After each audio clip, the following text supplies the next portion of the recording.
We're now 1 month into the war in Ukraine. More than 3.6 million people have now fled the country.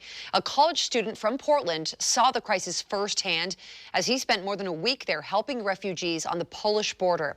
Fox 12's Kendra Kent has his remarkable story. Hunter Baldridge is a graduate of Central Catholic High School, and now he's getting his master's degree in Spain. And when he realized he was just a short flight away from Ukraine, it was an easy choice to make the decision to go.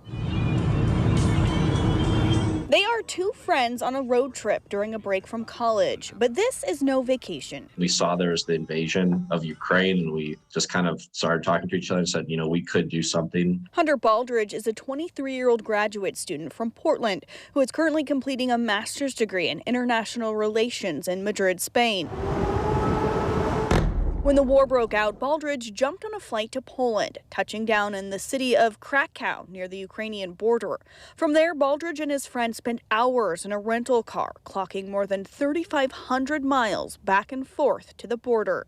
We found out that they needed people to drive. We transported 43 people, predominantly women with their single mothers, with their children, and also grandmothers and people we've helped reunite with their families. Exhausted mothers, frightened children, and the elderly all fleeing Ukraine, many of them not knowing where to go or stay, but finding safety and compassion in two strangers, despite language barriers. Some of them knew thank you, and that was what they would say, and that was enough.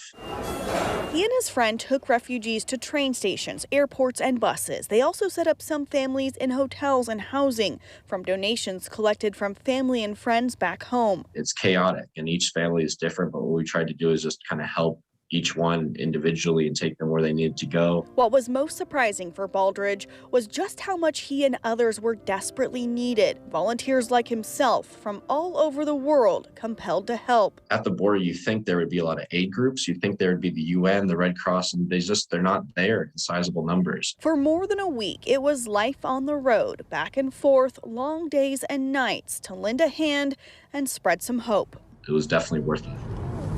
And Baldridge did tell me that he promised his parents that he would not go into Ukraine, so he did all of his help from Poland. And he says he might be going back there again to provide more assistance in the coming weeks. Reporting in Northeast Portland, Kendra Kent, Fox 12 Oregon.